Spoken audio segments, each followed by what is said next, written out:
You don't become good by trying to be good, but by finding the goodness that is already within you and allowing that goodness to emerge. But it can only emerge if something fundamental changes in your state of consciousness.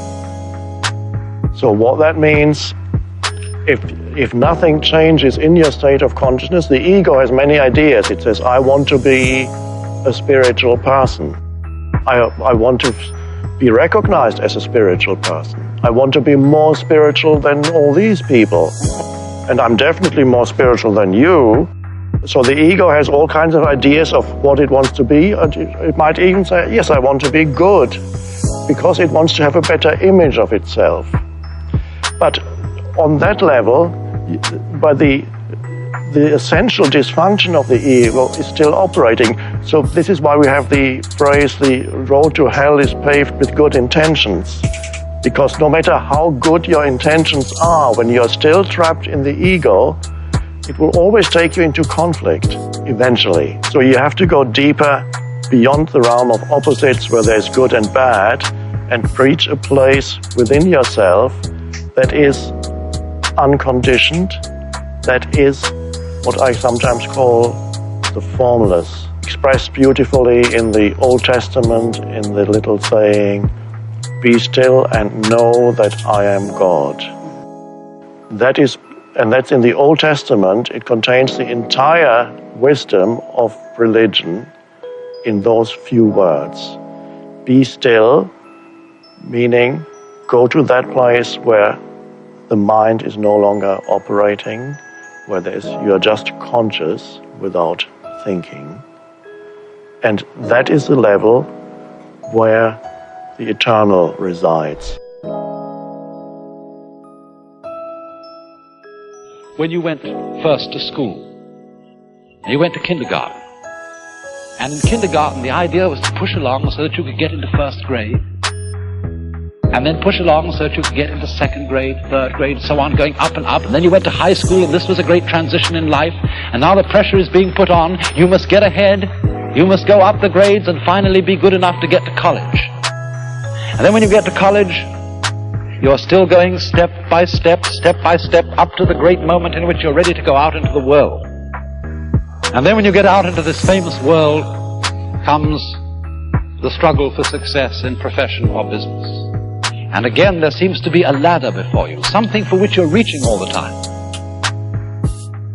And then, suddenly, when you're about 40 or 45 years old in the middle of life, you wake up one day and say, huh? I've arrived. And by Jove, I feel pretty much the same as I've always felt. In fact, I'm not so sure that I don't feel a little bit cheated. Because you see, you were fooled. You were always living for somewhere where you aren't.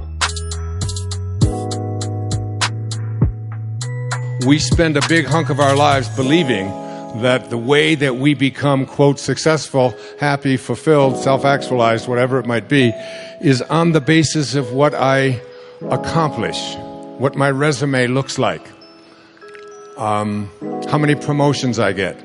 And so we send our children off to school and we ask them to learn to identify themselves on how much they get and what they accomplish.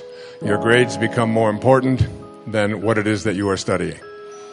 What you own, what clothes you wear, what labels you have, and so on. And we become obsessed with this kind of absurdity. And this is the false self at work.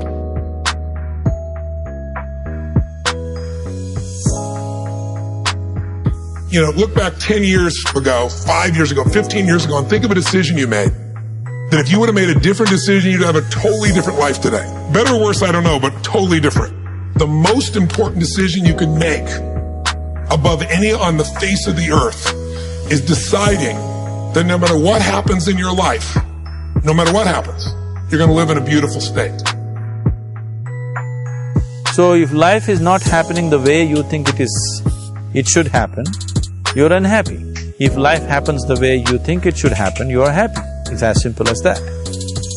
So if life has to happen the way you think it should happen, first of all, how you think with how much focus you think, how much stability is there in your thought, and how much reverberance is there in the thought process will determine whether your thought will become a reality or is it just an empty thought. Or how you do not create any impediments for your thought by creating negative thought process. This possible, is something possible or not possible, is destroying humanity. What is possible and not possible is not your business, it's nature's business. Your business is just to strive for what you want.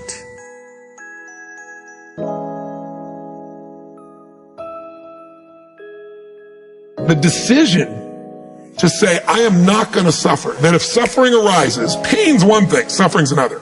Suffering is when you're like, suffering could be worry, it could be anger, it could be frustration, it's anything that takes you out of a beautiful state. And here's what people don't get. You can end suffering by stop focusing on yourself and focus on something you want to serve greater than yourself. Your children, your wife, your mission, your life. You can get out of it in an instant because the nature of the human mind is to constantly compare things.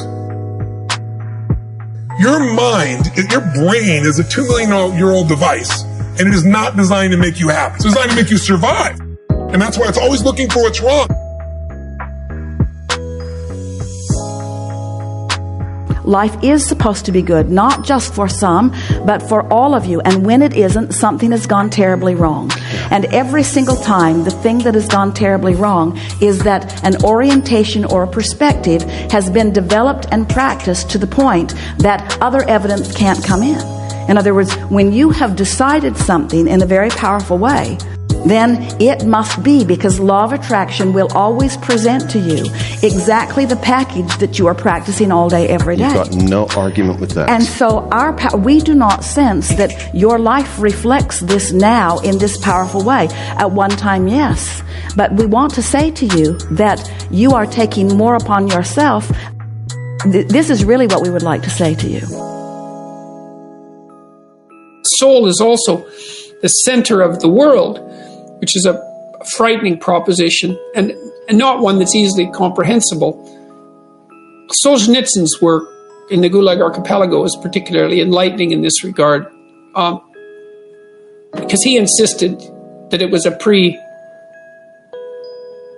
preconception of our Judeo-Christian heritage that each person was the center of the cosmos. And you can think of that as a center of consciousness, right? A center from which being itself is not only reflected, but also generated. And it was Solzhenitsyn's belief, and Dostoevsky's as well, and I think Jung would have been in accordance with this, and Nietzsche as well, for that matter, that in some manner that we don't fathom, because we don't understand the structure of the world very well, the outcome of the world is dependent on our choices, and equally on all of our choices.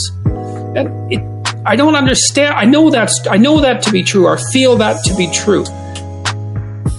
It's part of the doctrine that each person is of intrinsic and equal worth. Part of that doctrine is that each person has intrinsic and equal responsibility, and that we're each capable of generating a fair bit of hell around us and for other people, but also capable of generating a tremendous amount of good. And that the fate of the world as it careens through eternity is actually a consequence of the ethical decisions of each of us. It's a terrifying idea. It's no wonder that people flee from it into hedonism, let's say, and ideology, because it's very frightening possibility that the choices that you make day to day or fail to make have this profound and lasting effect on the structure of reality, but I don't really see any way out of that conclusion. Come up with 10 laws you are going to spend, or you're going to live the remainder of your life under. That could be one of the things I teach in my work, don't die. One of the secrets to legendary is longevity. So outlive your industry peers. Amazing what happens when you get into such great physical health that you just outlive everyone around you. You know, it's 90, you're 90, no, you have no competition. Imagine how easy it will be for you to dominate your field. Imagine how good you're going to be if you're 103, still rocking your game. So the point is, don't die. Protect your health. Hack aging. Eat the right supplements. Work out every day. Run my 2 massage protocol. Make sure you get fresh air. The point is simply this. One of your 10 life laws could simply be don't die. One of your 10 life laws could be give more than you take. One of your 10 life laws could be spend an hour alone building your self-relationship. You know, I was reading Marcus Aurelius very early this morning, the great Roman emperor, and he talked about the shortness of life, but he also talked about this. Find some time every day to be amid tranquility so you could think. See, when you're in the noise, you can't think. The noise of distraction and attraction and diversion by technology. When you're alone, and I've found it's the best thing, first thing in the morning, you can actually think about your values. And you can actually get to know yourself again. And you can actually breathe. And you can actually contemplate. What am I going to do today? How am I going to live? How can I make today on earth a valuable day?